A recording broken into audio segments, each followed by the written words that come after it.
May is coming up fast, and we've got some pretty interesting game releases hitting. Hi folks, it's Falcon, and today on Game Ranks, new games you should try out in May 2019. Number 10 is Blood and Truth, a PSVR title that honestly is really promising. This is the kind of thing that Sony is saying that the PSVR will be compatible with the PlayStation 5, I think for a reason. This looks like a game. It's apparently on rails, which is kind of a throwback to 1990s type arcade cabinet games, but not entirely. This is a game that is designed to deliver the feel of being an action hero. It wants to conjure the types of stunts from your James Bonds, your Mission Impossibles, your Jason Bournes, the kind of one-man army type thing, and I get why they would go with the on-rails type stuff. And in truth, everything I've seen of it is pretty cool. I really used to like those type of on-rails arcade shooter cabinet games, so having that with a few more interactive elements than just that, I really think is a cool idea. And I could see myself really enjoying this, actually. Blood and Truth is a PS4 exclusive and comes out on May 28th. Number 9 is Close to the Sun, a game that I'm just gonna go ahead and say has very obvious BioShock influence, and I don't think that's a bad thing. The game takes place in 1897. It is an alternate history story in which Nikola Tesla hit it big and kind of built a Rapture but on a boat instead of at the bottom of the sea. The main character is a journalist whose sister is there. She heads for that big-ass boat, hoping to find out what happened to her, finding that nothing has gone very well on the ship. There's a huge quarantine sign, and the setup sounds familiar. However, there is no way for her to defend herself. These are ruthless people, they're armed, she's not. You basically need to avoid being killed. To me, it looks like a fantastic game. The combination of stealth and helplessness, to me, sounds like a fresh take on what looks to be a pretty realized, well-made world that seems a little familiar, but also explores a different perspective on that sort of idea. So there's enough different here and more than enough new that I think this is an interesting title. Close to the Sun is hitting the PC on May 2nd. It will also be launching on consoles sometime in Q3, so look out for that. Number 8, Layers of Fear 2. A first-person psychological horror game that is very interesting to say the least. The setup is something new. You're a Hollywood actor who's going to take the lead role in a film that takes place on an ocean liner. It's being shot on an actual ocean liner as well. It looks very much like the point of the game is to blur the lines between character and actor as you explore the ship and find more about what's going on. Possibly in the movie, possibly in your mind, possibly just in hard reality. Who really knows? That's often the point of a good story along these lines, and honestly the visuals, I think from what I've seen, really match up well with that kind of an idea. It certainly goes out of its way to bring us new visions, with beautiful sunsets, scary versions of those beautiful sunsets, and some pretty cool looking takes on some more serious horror imagery that maybe some people are used to, but for whatever reason it looks like a new take on it. The original Layers of Fear was about an artist trying to paint his magnum opus, and if you can imagine what it tried to do for painting in the context of acting, which by the way does have a lot of different conditions, it's a completely different craft, and you consider how good the first was, I'm really excited for this game. I will certainly play it, and I think it's going to be worth the time. Layers of Fear launches on PC, PlayStation 4, and Xbox One May 28th. Number 7 is, let's just call it a big Resident Evil package. Resident Evil, Resident Evil 0, and Resident Evil 4 all coming to the Nintendo Switch. Now these are a few pretty different games, keep in mind. Resident Evil is of course the first release in a long-running series we all know and love. Resident Evil 0 is its prequel, and Resident Evil 4 is, well, a lot of people's favorite game. All three of these games did big things for the series, obviously Resident Evil being the first, Resident Evil 0 being a GameCube game that delved further into the world, and Resident Evil 4 basically establishing the third-person shooter genre in its modern form for a lot of people. Basically, to have all of these on a Switch is a darn good deal, period. It's 3 games, 3 classics, and all of them look better than they ever did. Resident Evil 4, and Resident Evil 0 hit Nintendo Switch on May 21st. Number 6 is A Plague Tale: Innocence, which, let's just go ahead and say there's not a massive amount of information on exactly what it is, but if you've watched any of the gameplay,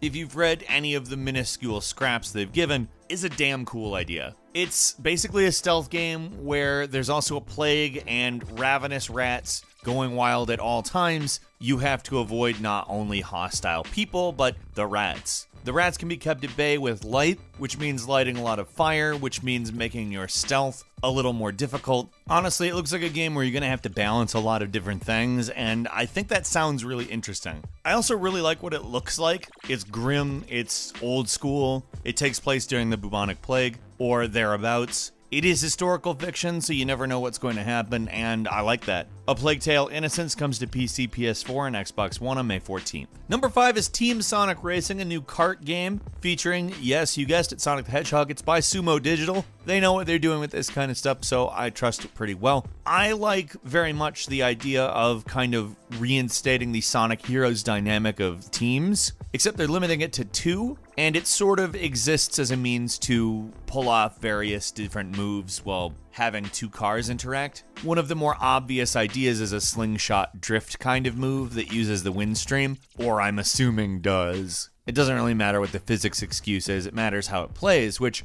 I'm quite interested in. Obviously, the Sonic and Sega All-Star Racing games were quite good. Sumo developed those, and although this sort of restricts the roster specifically to Sonic, I don't know that's necessarily a bad thing. Team Sonic Racing is hitting PC, Switch, PS4, and Xbox One on May 21st. Number 4 is Total War 3 Kingdoms, which is a game we've had our eyes on for a while now. It's obviously a Total War game set in the Three Kingdoms era of China's history, and gives 2 different modes. First, Romance, which is based on the novel Romance of the Three Kingdoms, and Records, which is based on Records of the Three Kingdoms, which isn't a novel, more a Chinese historical text. Now, a lot of the conventions of Total War, being it's a turn-based strategy, real-time tactics game, probably are going to be mostly intact here, but there is more of a focus on characters, whether you're playing in Records or Romances, as they have generals, and these characters will be interacting, and the game actually centers on forming relationships between the characters and people they meet throughout the campaign. This is kind of diplomatic, strategic, extra stuff that we really haven't seen in a Total War game, and I'm quite interested to see how it pans out. I would say it's probably going to pan out well, though there really isn't a bad Total War game, and this is kind of a setting that's like just ripe for a Total War game.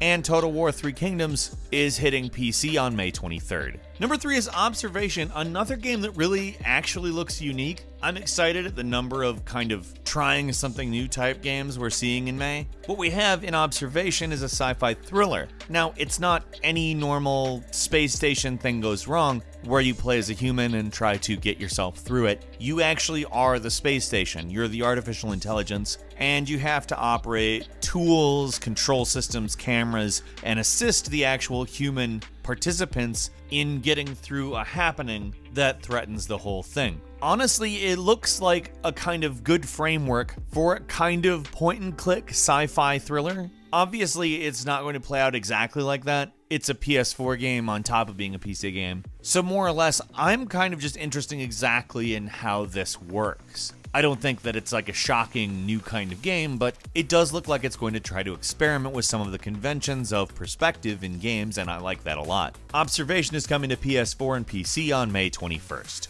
Number 2 is Pathologic 2, an adventure game that is obviously intended to be quite freaky. It began as a full remake that was attempting just for basically a one-to-one upgrade of the original game, but it's now being billed as a total reimagining. So story elements could be changed, elements of the game could be changed, and so on and so forth. The idea is to mix some elements of Russian culture, pre-1917 revolution, with some survival horror, adventure type ideas, and honestly, as somebody who isn't super familiar with the first game, there's a lot here that I find interesting, and I want to sort of prod into it a little more. It is going to be split into parts. The first part is hitting Windows, PlayStation 4, and Xbox One on May 23rd. And finally, number 1 is Rage 2, kind of, I think, probably a redemptive game for Rage. id Software kind of made a semi-open world game with Rage, Not really. They tried to incorporate different concepts into kind of a mishmash, and,